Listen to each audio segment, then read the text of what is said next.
The Nail and the Bond, featuring a human girl who removes a painful nail from an alien wolf's paw, leading to a powerful emotional bond. The Nail and the Bond. The forest was quiet. Too quiet. Elise adjusted her backpack and stepped carefully over a patch of tangled roots. Her parents had told her not to wander beyond the fence that separated the research station from the wildlands of planet Elaris, but curiosity had gotten the better of her. She wasn't like the other kids at the station. While they played games on their tablets or stayed inside the safe domes, Elise preferred to explore. She'd always felt more connected to animals than to people. That's why, when she heard the faint whimpering near the ravine, her heart lurched. At first, she thought it was one of the native fox creatures, shy and skittish. But as she drew closer, the sound turned desperate. Like someone crying but trying not to, Elise crouched low, peering through a wall of silver-leaf ferns. What she saw froze her in place. It looked like a wolf. If wolves had 6 legs, dark violet fur that shimmered in the sun, and glowing teal eyes. The creature was chained to a tree with a rusted iron shackle around one foreleg. A spike, cruel and jagged, was embedded deep in one of its front paws. The alien wolf thrashed weakly, its breathing labored, its body shaking with pain. "Who did this to you?" Elise whispered, slowly stepping out from the brush. The creature's eyes locked onto hers. For a moment, time seemed to pause. Elise wasn't sure what she expected. Growling, snarling, maybe an attempt to bite. But instead, it whimpered again and lowered its head, as if begging. "I'm not going to hurt you," she said gently. She dropped her pack and approached slowly, one hand extended. The wolf flinched, but didn't retreat. Elise knelt beside it. The metal spike, more like a jagged nail, was driven straight through the soft pad of the creature's front paw. Crusted blood darkened the fur around the wound. An infection was setting in. Her stomach turned. "Oh no! How could anyone do this to you?" She examined the chain. It had old human design, military, maybe from the first expeditions. The creature had likely been trapped here for days. "I'll get you out, I promise," she murmured.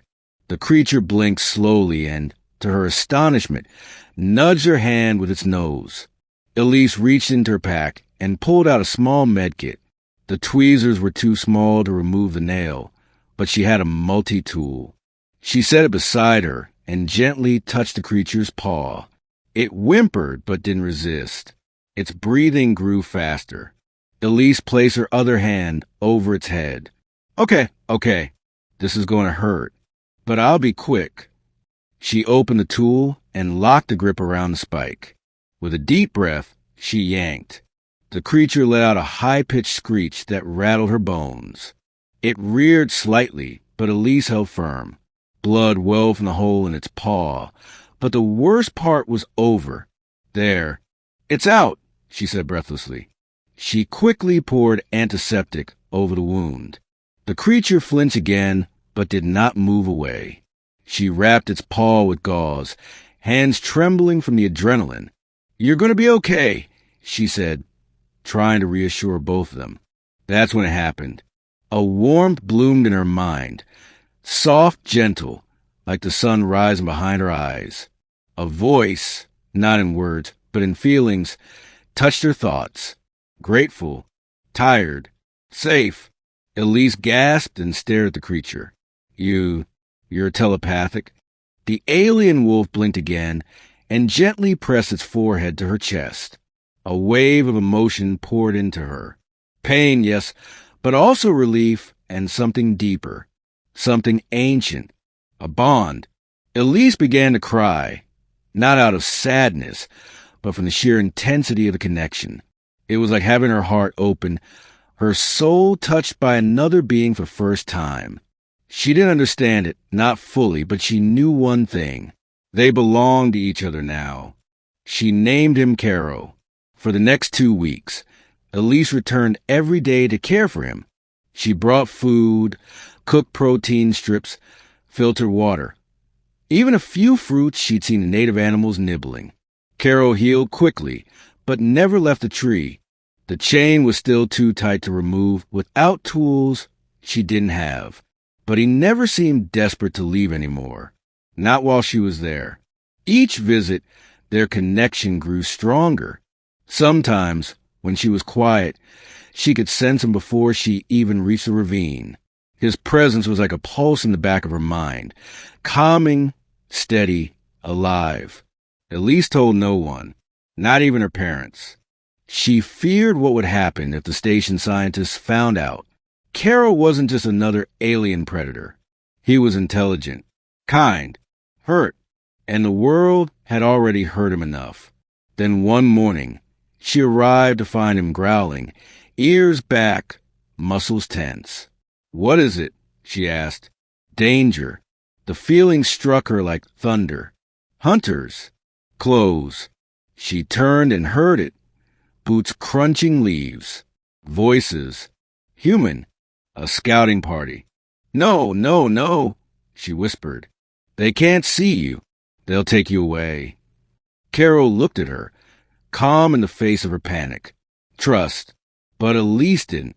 She grabbed a sharp rock and smashed the chain's lock. It snapped after several blows. Carol yelped softly, but didn't pull away. "Go," she said urgently. "You have to hide." He didn't move. "I'll be okay. Please. I'll find you again." The feeling of sadness swelled in her chest.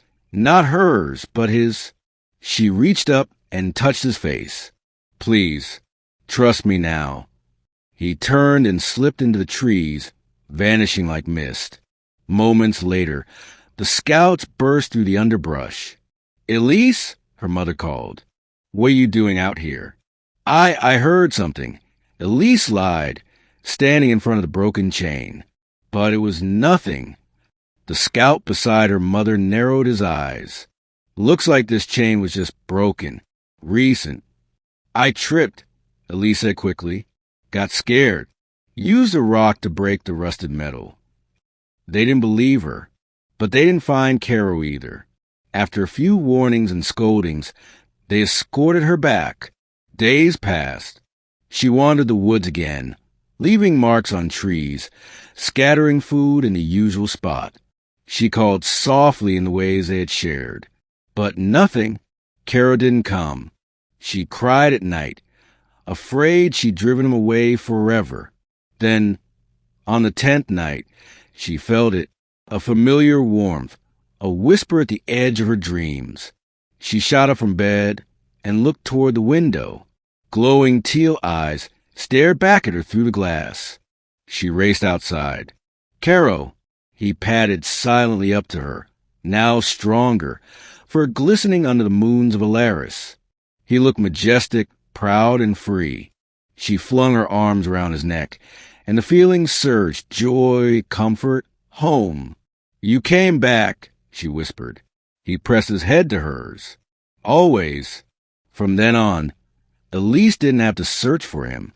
He came to her when he could, hidden from the adults, a secret only they shared. As she grew older, their bond deepened. She learned to hear his thoughts more clearly. He learned to read her emotions like pages in a book.